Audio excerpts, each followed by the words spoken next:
Hi, it was Jim Rohn that said that formal education will make you a living, but personal education will make you a fortune. As powerful as the school system is in the development of man, there are certain habits or behaviors that will diminish the effectiveness of schools in the lives of men. Hi, I'm Gozie Okure. Welcome to my YouTube channel. In this channel, we discuss books and how to leverage reading for success in life. Please subscribe to my channel if you get value from this video. Thank you. In today's video, we'll be looking at a topic that says when school becomes a scam. In my last video, we saw how the school system is so powerful in the development of men. We saw that the school system helps in the development of careers and the personal growth of children. We equally saw how it offers a platform for the development of skills and how it equally helps children to go out of college with a huge social capital, which you know is a convertible resource. In today's video, we want to see the things that must be in place for the effectiveness of the school to be harnessed, okay? What are the things, the behaviors, the attitudes, or the attributes that must be in place for school to become as effective as it's supposed to be in the lives of our children? Now, the very first thing that can make school to be very effective and not appear as if it's a scam is when a child has a reading culture.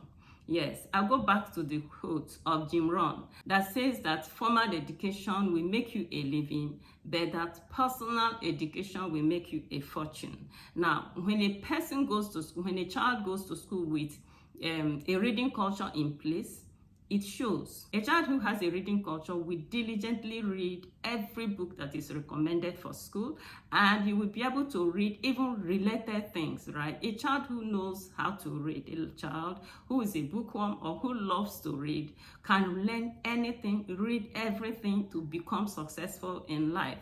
In fact, I buttress it with this true life story. There are two young men who went through a course. They were both classmates. One had a reading habit, the other one didn't have. Now, by the time they left school, both of them picked jobs. In the evenings, one will hang out with the boys. The one that didn't have a reading culture will hang out with the boys, while the one that had a reading culture began to do a professional exam. Now, several years after they left school, the differences in these two young men is so marked. The one that had a reading culture had gone ahead, done a lot of things for himself, acquired a lot of assets, while the one that didn't have a reading culture is still on his feet, looking for somebody to prop him up. What was the difference? Reading culture. Now, somebody might look at this one and say, but he went to college. I told you that college is a scam. He went to school, but I told you that school is a scam. But is school a scam? No. The difference was in the reading culture. The one that didn't have a reading culture remained stranded, proving the truth of what Jim Rohn said, that personal education will make you a fortune. That was exactly what happened with the one that had a reading culture. He became a professional, he had built houses, he has acquired assets, he has moved on with his life. Both of them had formal education, but one had personal education. And you know, the beautiful thing about personal education, the beautiful thing about having a reading culture is that it is done outside the four walls of the school. While you can acquire formal education on the four walls of a school, personal education is a continuous thing. Whether you're in your bedroom, you read, you are in the office, you read, you keep reading because you're enjoying it. Just yesterday, I was listening to a man who was talking about books, and he said that he doesn't read fiction. He said he doesn't read fiction, he doesn't have time for fiction, that he reads books on personal development. And he said that reading those books, that you can get one idea. And he said one good idea you get from a book is worth more than millions of dollars, okay? So that is it. So when children are in school, we're supposed to encourage them from the cradle. Try everything within your power to give your children a reading culture, because the difference shows. The second thing that makes school appear as a scam is when children are in school and they refuse to do homeworks. So homeworks are supposed to be an extension of what is done in the class. The teacher begins to teach a thing and then he gives the children a homework. So children are supposed to carry the homework home and then do more reading, do more research, okay, do more consultations on the topic. But when a child is in school and refuses to do homework, he does not improve significantly. I remember when we came back to Nigeria and we got our children registered in one neighborhood school, I asked them, how is school going? And one of the things they told me was that a lot of the students in their class do not do homeworks. Now that was strange to my children because the school they were coming from, homeworks were important and most students used to do their homeworks. But at school, a situation where teacher gives a homework and the children will not do it, that child will not ultimately be well developed, he will not be well rounded, and he will not be able to gain or show forth the benefits of school in his life. And somebody might look at him and say, but he is a graduate, or that he is a, but he went to college. But at the end of the day, college wasn't the issue. School is not the scam. The scam is in the fact that a child went to school and refused to do his homework, which is very important. And it still boils down to not having a reading culture, because children who have a reading culture usually do not have any issues with reading. They don't have issues with doing their homeworks. Again, I go back to parents and say, do all that is within your power to give your children a reading culture, because it has a way of influencing their lives throughout their lifetime. Now, the third thing that makes school appear as if it's a scam is when children procrastinate and waste time. Yes, someone says that time is the currency of life. When children are in school and they procrastinate and they waste time, they end up not giving the best to their studies. And when they do this, they will not be able to maximize the benefits of the school.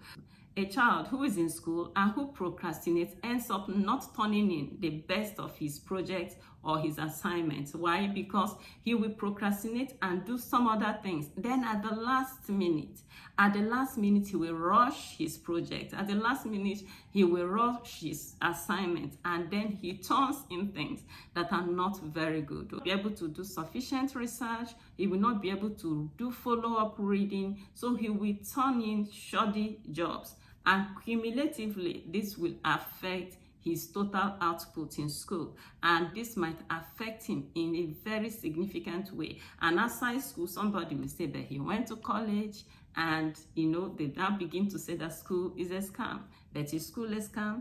School is not a scam. What actually is a scam is procrastination and time wastage. You're not supposed to waste your time. If somebody is in school, you're supposed to be focused on the homeworks and the assignment that is given to you, and to do them and do them well.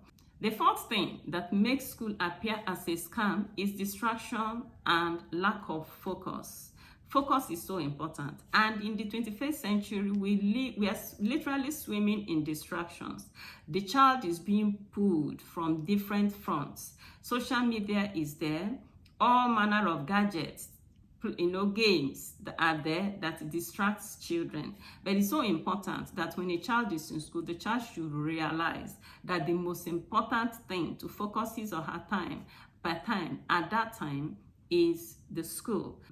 I usually remind children that when they are in school, the primary purpose for parents sending them to school is to get their certificate, is to go through the school system, participate in everything that is required for them to graduate from school. But sometimes children get to school and they get carried away with extracurricular activities. There are club activities, there are fellowships in school, but some children get to school and they begin to major in those extracurricular activities, even when they are good ones. Take, for instance, somebody gets to school, you become the leader of a fellowship. Is fellowship good? It's very good. It's so important that we have fellowship with God, right? But at this particular time, when you are in school, your primary purpose of being there is not to be a pastor. Your primary purpose of being there is not to be an evangelist. Your primary purpose of being in school at that time is to be a student and to read and to pass out. Then when you come out to the larger world, you can now become anything you want to be. As a student, you should fight distractions, even if the distracting factor is a good one. A good thing that is done at the wrong time ends up being wrong. So make sure that you focus on school. Do everything you're supposed to do. Carry out your projects. Don't be distracted by good things, and don't be distracted by social media Obviously, social media will still be there several years after you have left school. Then you can do it. But for now that you're in school, please focus. And that's why some people will criticize a particular university in the country that the owners of the school say, no cell phones. No cell phones. They understand the addictive nature of social media. They say no, right? Okay, so that the children can focus. Is it any wonder that most of them come out with very good grades and they go out to impact their societies? So you should, as a matter of fact, as a child, represent school well. Don't give the impression that school is a scam, because you were scammed by distractions. You were scammed by lack of focus. I want to encourage you, every child listening to me and parents who are listening to me, do everything within your power to give your children a reading culture. It shows even when they're in school, they're able to excel, they're able to do their homeworks, they're able to fight distractions, and at the end of the day, they come out with very good results.